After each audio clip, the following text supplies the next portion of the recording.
Eu sou idealizador de uma campanha chamada Eu Escolhi Esperar, uma campanha que comecei em 2011. Sou pastor há 18 anos, que eu sou pastor. Durante muitos anos da minha vida foi dedicada a pastorear e cuidar de uma igreja local.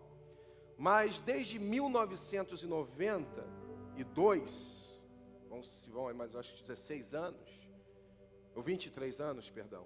Desde 1992 eu trabalho com adolescentes e jovens. Minha vida sempre foi na igreja. Eu fui criado na igreja pela minha mãe. Com 10 anos de idade, entreguei minha vida para Jesus. Só que eu era uma criança e eu estava entrando na adolescência. E eu não sabia o que na adolescência me esperava.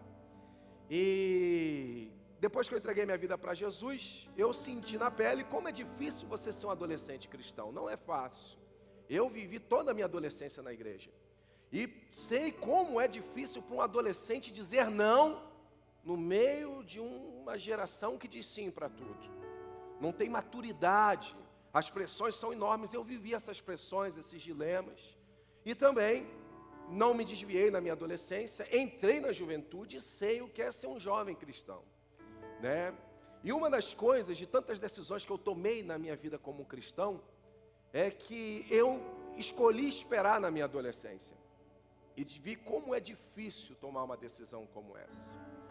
E foi aí que eu decidi, em 2011, criar uma campanha chamada Eu Escolhi Esperar. Essa campanha tem 2 propósitos, trabalhamos em 2 plataformas específicas. E é muito bom você, como líder de jovens, como pastor de jovens, você conhecer um pouquinho sobre o que nós propomos fazer, porque hoje a nossa campanha tem influenciado muitos jovens. Talvez você não conheça nada sobre a nossa campanha, mas é bem provável que os seus jovens que estão na internet, porque hoje, talvez você não saiba, mas 89% dos jovens no Brasil tem a internet como a única fonte de informação. Mas também você não saiba, mas recentemente os especialistas em redes sociais mundial declarou que 73% das notícias que rodam na internet, nas redes sociais, são falsas. Então é muito bacana você, como líder de jovens, saber como, por exemplo, uma campanha como Eu Escolhi Esperar, o que nós propomos. Porque quando eu brinquei assim, que alguns aqui conhecem o que fazemos só de ouvir falar, é algo que pode ser bom, porque as pessoas já ouviram falar. Mas também acaba sendo algo não tão bom, porque em cima só da expressão Eu Escolhi Esperar, acontecem 2 coisas. Acontece uma simpatia e acontece uma antipatia. E eu tenho, nesses 4 anos, rodado o Brasil. Nós hoje temos uma plataforma de ação através das redes sociais, onde nós temos, somado às nossas redes sociais, mais de 4 milhões de pessoas que nos seguem.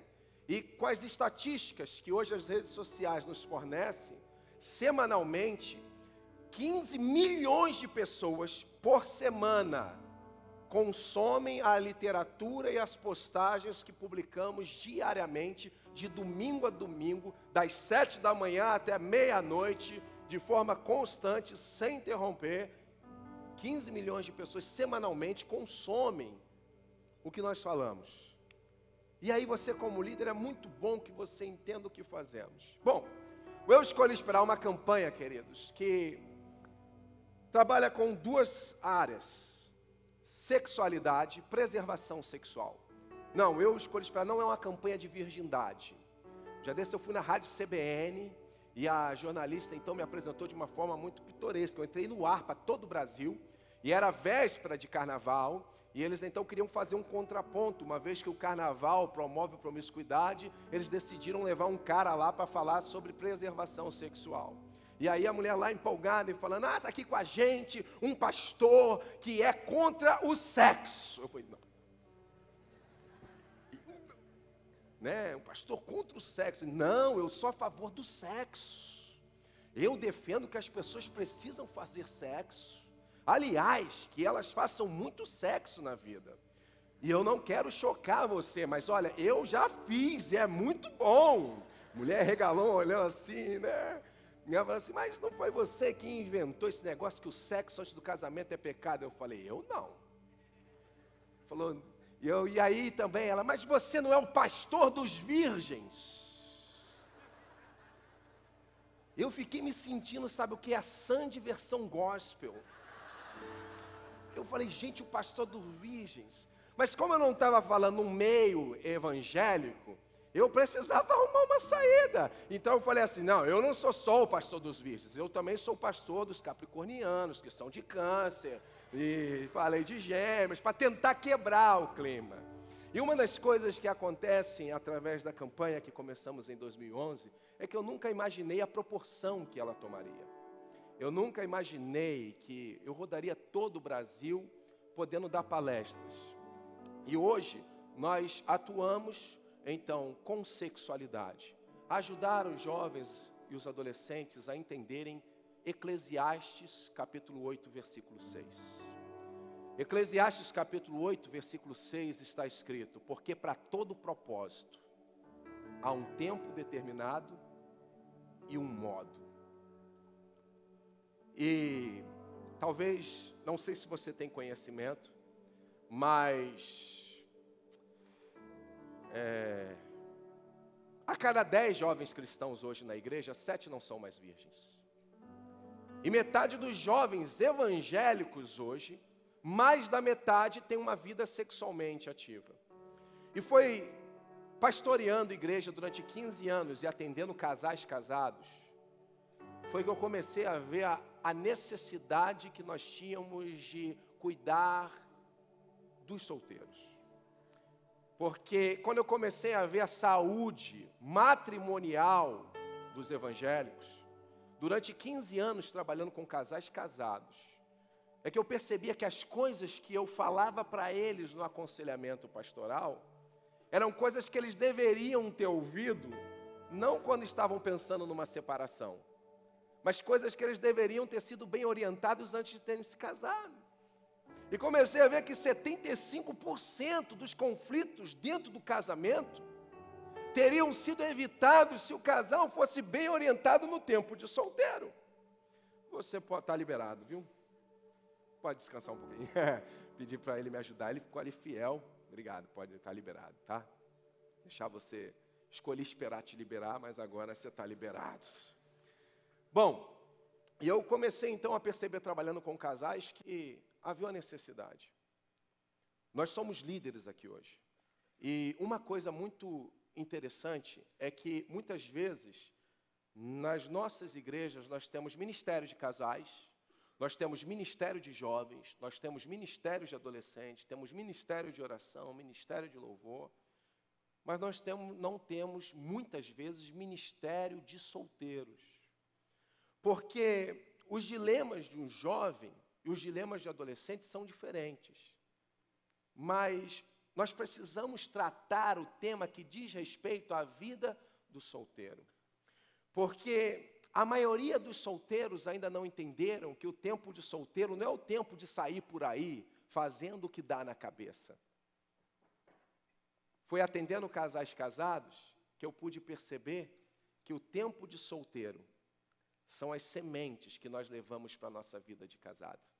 Comecei a perceber, atendendo casais casados, que o que eles viviam como solteiro, refletia nas suas vidas de casado. E eu fico vendo assim, todo solteiro quer viver a vida de casado na igreja. Mas a maioria, depois que casa, quer voltar para o tempo de solteiro. Então, comecei a campanha Eu Escolho Esperar para tentar ajudar de alguma forma, colaborar de alguma maneira com os solteiros, trabalhando com vida sexual. E trabalhar com sexo, mesmo nos nossos dias, que declara tanta liberdade sexual, é um grande desafio. Eu trabalho numa área muito melindrosa.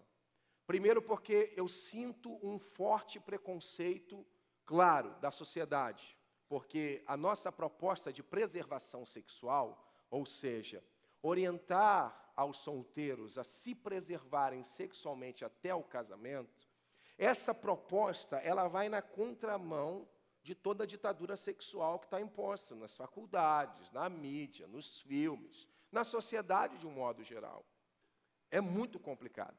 E eu sinto esse preconceito. Um dia desses eu estava em São Paulo, dando um seminário do Eu Escolhi Esperar. Então eu dei a primeira palestra e demos um intervalo para o almoço. Aí chegou perto de mim uma jornalista e um fotógrafo. Me abordaram e a jornalista falou assim: o senhor que é o idealizador dessa campanha? Eu falei: sim. Pois bem, eu sou da Editora Abril, eu sou jornalista da Editora Abril, e eu vim até aqui hoje para poder fazer uma matéria sobre esse movimento de jovens que decidiram se guardar para o casamento. Vai ser a pauta da nossa matéria. E aí eu vim aqui nesse encontro para entrevistar esses jovens, para saber qual é a proposta desse tal movimento de vocês e tudo mais. Mas ao ouvir a sua primeira palestra, você falou coisas assim muito curiosas e muito interessantes até. Achei coerente as coisas que você falou.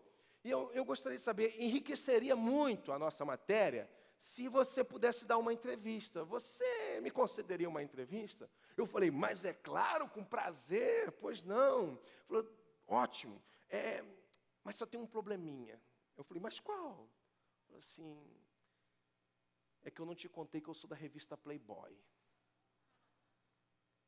Você vê algum problema? Eu falei: eu só faço uma exigência. Aí ela falou: o quê? Eu falei: só se for de roupa. Ela: sim, né? E aí, o que era para ser uma matéria, sei lá, eu fiquei preocupado, né? Não contem para os evangélicos que eu saí na Playboy, ok? Não quero escandalizar ninguém. Eu nem divulguei isso na internet, porque eu não queria nenhum jovem indo na banca comprar Playboy. Eu não falei nem um mês que eu saí na Playboy, já faz tempo, porque eu não queria ninguém dizendo: estou aqui vendo a Playboy para ler a entrevista do Nelson. Não, então, né? E já tem um tempinho. E foi interessante a chamada da Playboy, porque eu dei a entrevista, eu preocupado, né? Eu falei: só Jesus já deturpam tudo a imprensa de um modo geral. Imagina eu falando de pureza sexual na Playboy. Eu falei: mas brilhar na luz é fácil.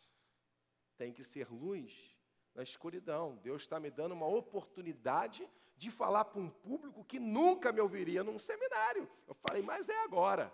E aí, na entrevista foi bacana.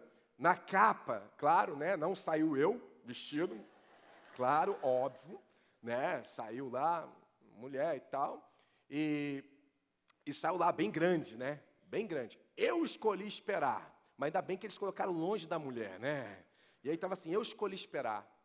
Quem são, o que fazem e onde vivem os jovens que escolheram esperar. Tipo, hoje à noite no Globo Repórter, né? Eu vi aquele Sérgio Chapelin anunciando a matéria, né? Então é um desafio, gente. Trabalhar com isso é um desafio. Eu percebo nitidamente uma resistência. Mas Deus tem nos dado uma oportunidade muito interessante. Agora você imagina, e aí na Playboy não saiu uma matéria pequenininha, para minha surpresa. Minha mulher comprou, minha mulher viu, amém, irmãos? Eu não vi, mas ela abriu assim, na página certinho, e foram 5 páginas falando sobre preservação sexual. Agora tu imagina, o cara tá lá, né, vendo aquele monte de irmã, né, que veio do Jardim do Éden e tal, e pá, e no meio do jornal, quando ele abre assim, pá, tem um cara lá assim, ó. Porque foi assim que eu tirei a foto. Eu falei: tipo, te peguei, né? Semanas atrás, eu fui na academia, meu instrutor: rapaz, você é famoso, eu não sabia. Eu falei: mas por que, rapaz? Um dia te vi na televisão, também te vi numa revista.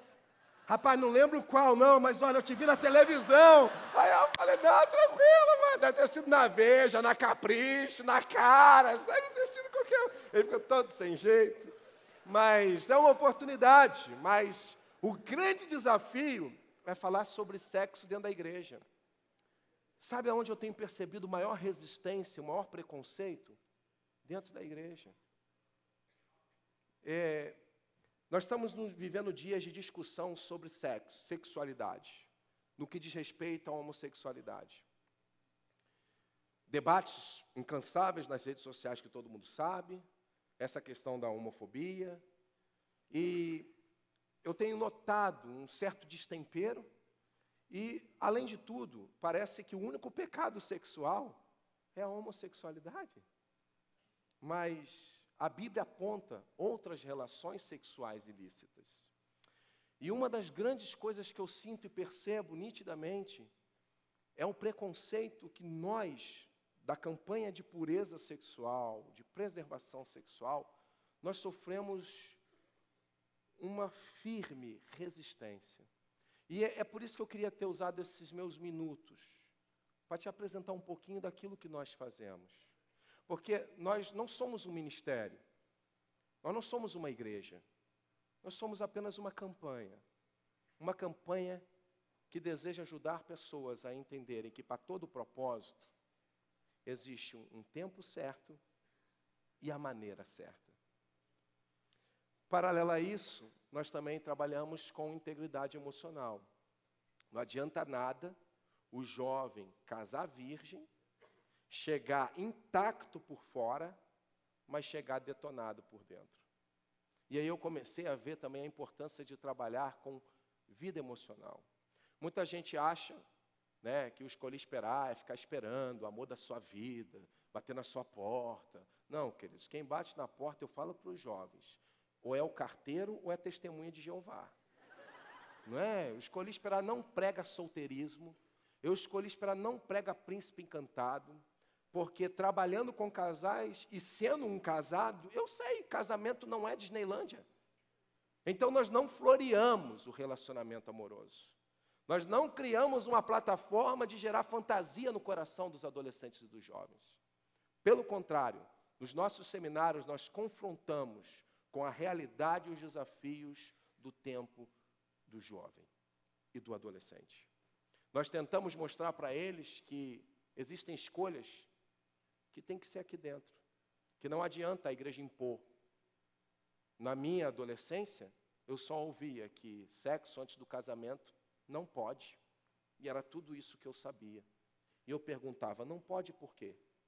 Eu casei virgem, mas também só casei virgem por amor a Deus, queridos, porque a minha vontade era... Mas eu entendi que para todo propósito, há um tempo determinado e uma maneira correta. Descobri que o sexo era prazeroso, porém era guardado para o casamento. E também aprendi com Provérbios, que todos nós conhecemos, capítulo 4, versículo 23, que de tudo que se deve guardar, guarde também o seu coração. Então, ore por nós, conheça um pouco mais do que nós estamos fazendo. Nós vamos ter, daqui a pouquinho, as oficinas. Espera alguns aqui lá na nossa oficina. Por favor, não deixe a minha oficina vazia, por favor, para não passar vergonha. Né? Alguém vai lá, por favor. Pelo menos 2 ou 3, porque aí, pelo menos, Jesus vai estar presente. Então, faça isso, por favor. Mas eu agradeço muito ao Movimento Global, a oportunidade de poder ter feito essa explanação aqui hoje, porque é muito importante que você, líder, saiba o que nós estamos fazendo. Esteja intercedendo, porque o Brasil, uma das plataformas de pecado na nossa nação, chama-se imoralidade sexual. E trabalhar com isso não é uma tarefa fácil. Né? Então, quem quiser conhecer mais, tem tudo isso no nosso, na internet. E eu quero dizer para você, teremos um grande dia pela frente, que você aproveite tudo aquilo que Deus tem para distribuir no nosso meio nesses dias. Se delicie, possa remer o seu tempo, possa conhecer outros aqui, que Deus nos dê um grande final de semana e que o Senhor te abençoe hoje e sempre. Amém? Bom dia para todos nós.